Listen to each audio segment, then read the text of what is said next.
Hi everybody, welcome back to our QUK YouTube channel. I'm Tom, the channel manager for QNAP UK, and today we're going to be doing a very short unboxing video of a brand new NAS product that has just joined the lineup in the UK.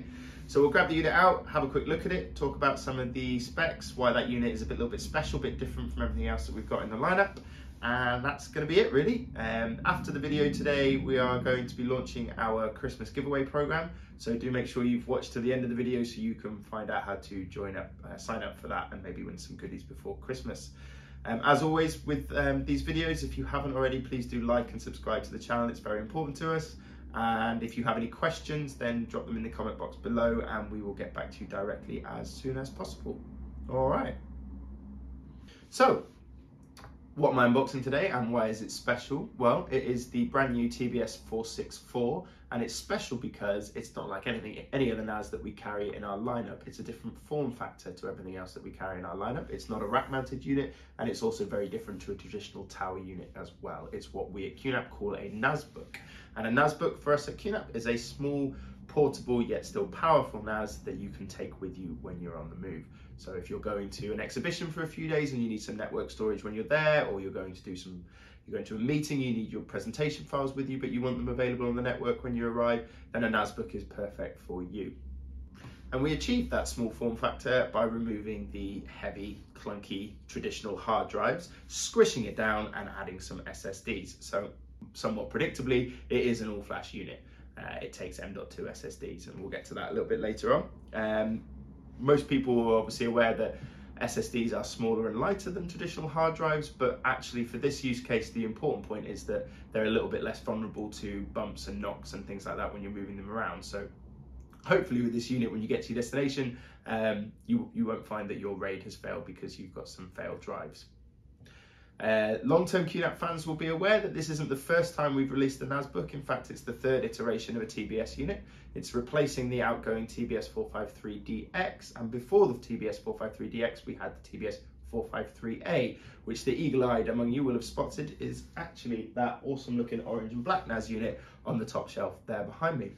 So let's have a look at the new one. And here it is. Okay, so like I said, it's the third iteration of a TBS unit, and for that you get our third different colour scheme. Black and orange one behind me for the first unit. The outgoing 453DX is sort of white with a gold trim, and this one is black with a very nice gold trim as well. So normally I'm not going to get too hung up on the aesthetics of a NAS unit, it's not particularly important. However, on this occasion, I do think it's important. It's a portable NAS that is designed to go with you. It's going to be spend a lot of time on the desk next to you, so I think it's important that it's not a big, clunky, grey, horrible looking thing, and it's definitely not that. So first impressions as you get it out of the box, the packaging are that it looks really cool, and it is very, very small. So like 3 centimeters deep and maybe the same size as like an A5 notebook or something like that. It's also incredibly light, and that's not going to get made any heavier by adding hard drives or anything like that, is it? Because those M.2 SSDs are really small and lightweight themselves. Next thing out of the box is your quick start manual guides and warranty information. This unit comes with 2 years as standard, but that can be extended to a 5-year warranty if you wish.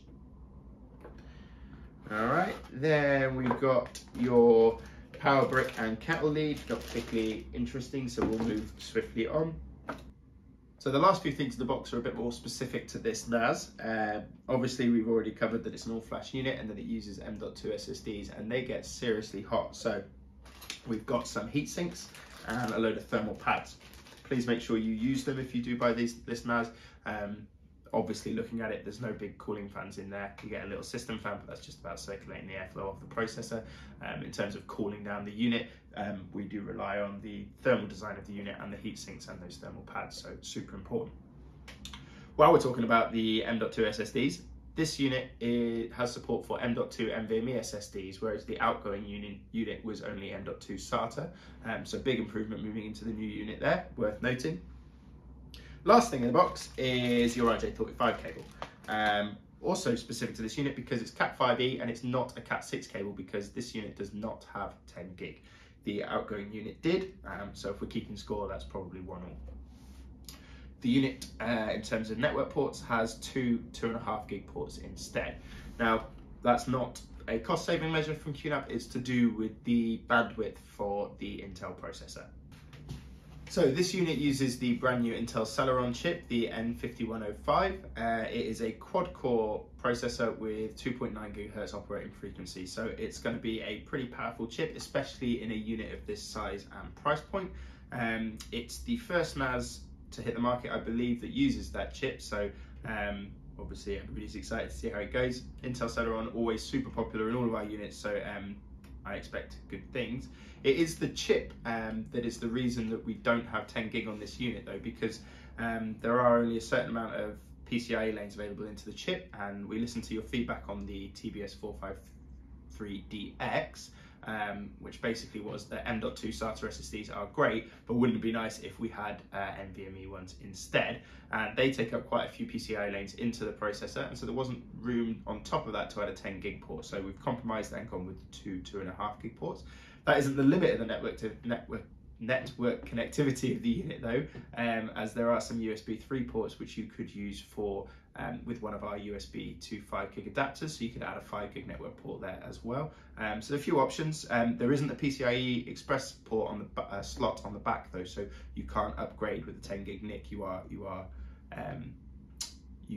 have to stick with the network ports that it comes with, unless you want to, like I said, transfer one of those USBs into a network port. Looking at the outside of the unit in a little bit more detail, just to go through the rest of the ports and stuff we've got there. There are 4 USB ports across the unit. There are 2 USB 3 and 2 USB 3.2 Gen 2, so they're pretty fast ports. We've also got the USB copy one touch button on the front that you'll have seen before on our units, and then a power button on the front, as well as the four drive lights on the top of the unit there. You've got 2 HDMI ports, they are HDMI 2 ports, so they support 4K at 60 Hz, so pretty decent spec on those as well. And then you've got a reset button on the back and a DC in. Flipping the unit over, you've got these fit pads here, and under them are the screws for taking the lid of the unit off, and they're not thumb screws, but they're those big chunky ones that you can probably get away with doing your thumb. And I will do that now. Alright, those are those 4 screws taken out, and immediately the first thing that jumps out at you when you look underneath this unit are the 4 slots there for the M.2 SSDs. They're really nice and easy to install. You don't need to screw them in or anything like that. There's like a click-in little catch thing, kind of like installing RAM in any of our desktop units these days. If you've done that, nice and simple to do, doesn't take very long at all. In fact, you probably can spend more time sticking on the heat sinks and the thermal pads than you are putting the units into the unit, putting the SSDs into the unit. Speaking of RAM, this unit ships with 8 gig of RAM out of the box, which isn't upgradable, so it's a max of 8 gig, which I think is actually really generous and probably more than you're going to need on a unit of this size and spec level. Other things you can see under there, it looks really well laid out. You can see you've got the tiny little system fan there, just to keep the processor nice and cool and move the airflow around. And then you might be able to see, I don't know, I'll take some pictures to post up. The sides, all the way down both sides of the unit, is just a massive grill to allow that hot air to dissipate out as well. So that's everything I wanted to cover off really from a hardware point of view. Just a little very snapshot introduction about the unit. From a use case point of view, we've covered that it's portable and that it can come with you. It can go with you on the road wherever you might be. But it's not limited to that. Obviously, it can go in an office or a home office or a small SMB. Don't forget it's fully compatible with our HybridMount application, so you can use this on site with the relatively small amount of storage you're going to be able to pack in there with the SSDs. But it can be linked to a larger NAS or on an off-site somewhere else with a lot more storage, and then you can pull that down and use it as sort of as a gateway to your own private cloud. So it's not limited to just the SSDs. And again, just to reiterate that it is super quiet. So if you've got any use cases where you need a NAS that isn't making any noise, no clunking hard drives, no whirring fans, nothing like that, it is super silent. So if you wanted to use it even at home as a media player or something like that, then it's going to be perfect for that sort of environment as well. I think it's a really cool little NAS. And yeah, let us know what you think in the comments below.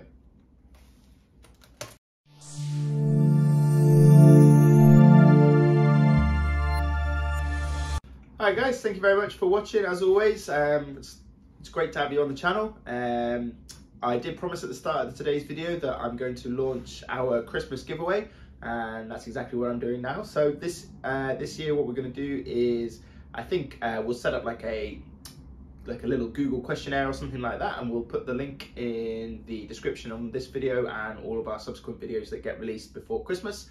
All you need to do is follow that link, answer a few questions, which is not going to be very taxing. It'll just be about what you think of our YouTube channel, what you like to see in upcoming videos, what you don't like, stuff like that, just some feedback for us. And then around the 18th of December, we'll draw all those entries out of a hat, and we will pick a winner, and the winner will win a NAS, and we'll send it out to you. And the NAS that you can win is a TBS-464. You've just heard me talk about how great it is, so we'll chuck in some NVMe SSDs to get you up and running as well, and we'll send you out a NAS just in time for Christmas. So yeah, please do follow that link when it appears, answer those questions for us, and we'll get you in the draw. Thank you very much, guys.